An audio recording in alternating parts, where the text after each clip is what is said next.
Good morning. It is actually Memorial Day and I decided to try to shellac my latest basket.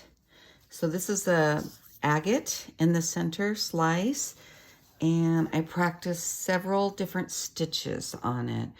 But I wanted to try a new process. I tried varnishing and primarily waxing I usually use, but I wanted to try the shellac. So I'm working outside. I've got a mask on because I don't know what this is going to smell like. I've got gloves on. I've created a little piece of tape here to cover my agate, resined agate up because I don't know how it's going to react and I don't want to mess it up. So according to the instructions that I have read in my little book, Nature's Touch, and this is by Vicky Nickelson.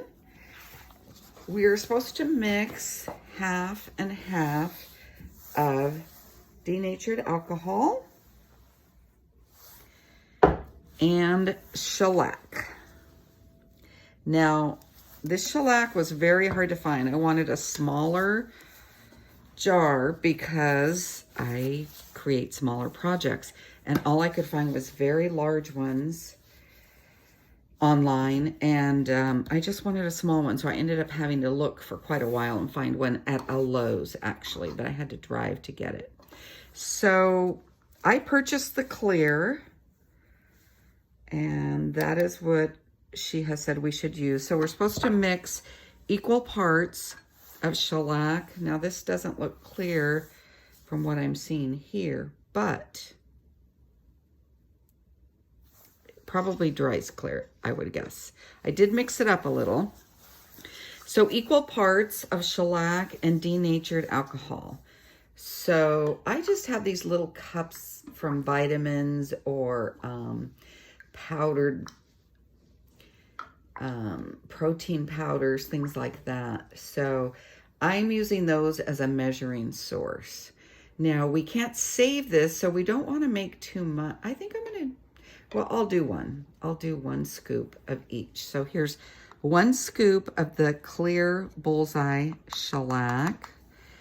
And then I will pour one scoop of this denatured alcohol. Let me just get it open. I had a heck of a time getting it open before, but you can use a screwdriver or whatever you have on hand that fits in there. And then here's one scoop of that.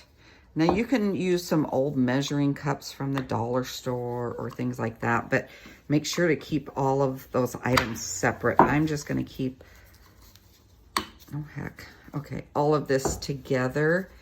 And so I know that I will only reuse this scoop for shellacking my baskets.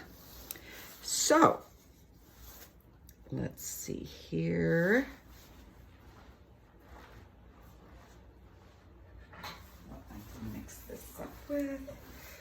The other thing that I do is I keep paintbrushes for the same projects together with the items. So this looks like it's, I mean, it kind of looks the same. So I'll be using this paintbrush, which I got from the dollar store, but I will try to clean it with the denatured alcohol or something and keep it available for the next time. Probably as soon as I can get this bracelet done, I'll be using it on that. So there's not a lot of smell that I can tell. So supposed to brush it lightly. I'm just going to mix it up a little bit more to make sure it's mixed very well. We are supposed to brush it lightly. Now when I mix it, I can smell a bit of a smell, but it's not bad. And I use a mask and I do it outside just to be certain. I don't want to be. So around the center, I'm going to go pretty carefully.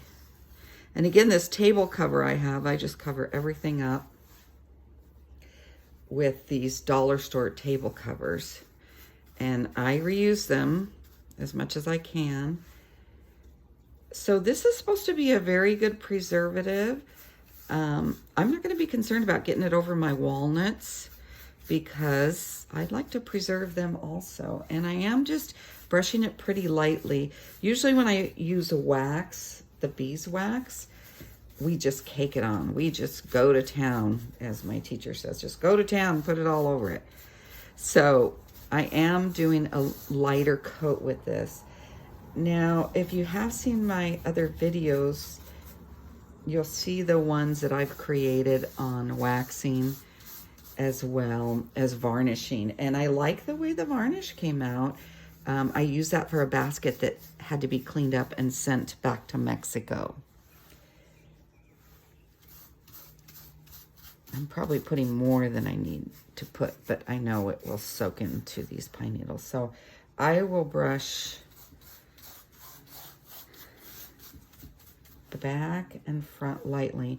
Now, again, I've read, according to my book, do not save the leftover varnish and denatured alcohol. So I will dispose of that properly so that no one gets a hold of it. But boy, that goes in there pretty well, and it soaks in very well. And it looks shiny. So again, I'm gonna go from the back and I'll try to just go light. Now, I didn't think I'd use this much of it, but maybe I'm going a little too thick. I'll be a little more sparing. I didn't think I would use a full cup, but this is a good practice because now I know, hey, those little measuring cups, instead of throwing them away, save them. I use them in all kinds of projects. Cut off the handle. I put beer in them in my garden to catch slugs. We live out in the forest and there are a lot of slugs here. So I'll just go lightly on the outside because I'm sure the inside was actually pretty well soaked by putting on the inside. And now I see, I thought I was finished with this basket, but I see I missed a little tie off there. I got to cut off. So get the sides a little bit. And I think I've got them pretty much covered. Let me just make sure all this stitching is covered because I put a lot of work into that. And I sure don't want it getting messed up. And again, I'm going to be very careful not to get it on my rock because I don't know what will happen. Maybe I'll test it on a little rock that I have laying around and see if it changes it. But I'm still just going to be careful. So there, I think I've covered it pretty well. We're just going to let it sit and dry and see how that turns out. Now, this is a piece of leather, so I don't really want to get that leather covered. I don't think it would hurt it, but I don't know. Okay, it's pretty well covered. I am going to leave my frog tape on for a bit. Now, see, it darkens those walnuts. I kind of like that. Make sure those are covered just with a little bit. Okay, that looks good. So it looks a little glossy, but not too glossy.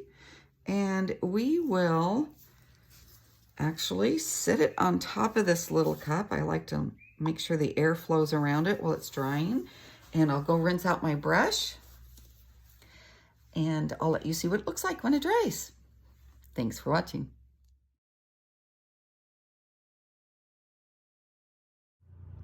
Okay, I am back. It's been about 2 hours.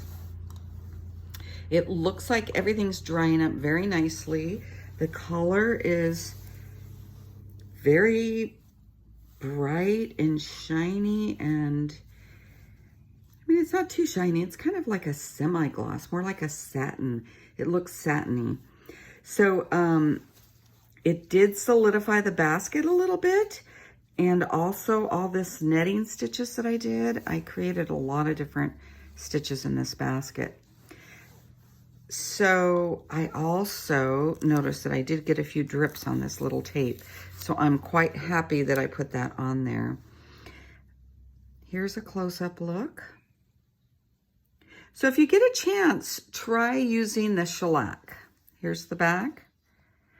I like how it put a little sheen on the walnuts as well and the pine needle. So I think it's going to be a good way to protect these baskets.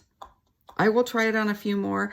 I like waxing also, but when you wax, sometimes if you hit it or you're handling it, you'll get a little bit of white. The wax will get dented and it leaves a little bit of a white mark. And I'm kind of getting tired of that because sometimes I do really bright baskets. So if you get a chance, pick yourself up some shellac. I used Bullseye, and make sure to get the clear.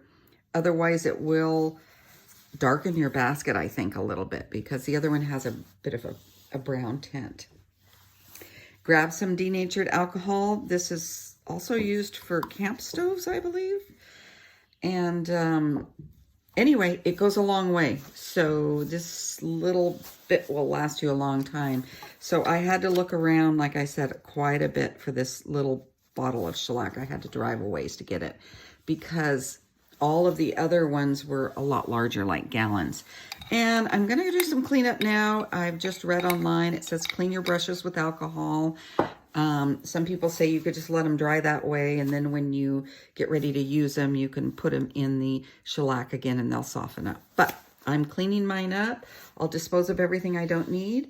Save my little plastic measuring cup for the next time and keep it all together. Thanks for watching. I will post the directions in the description. And as always, you can message me with questions or comments, and I will get back to you as soon as I can. There you go. That's what it looks like. This little stone is just beautiful. There's a close-up. It's just a soft pink with that beautiful caramely brown. It came out great. So I will try this on a few other baskets. And when I finally finish my little bracelet, which I've been working on for a while, I will shellac that too. Thanks for watching. Have a good day.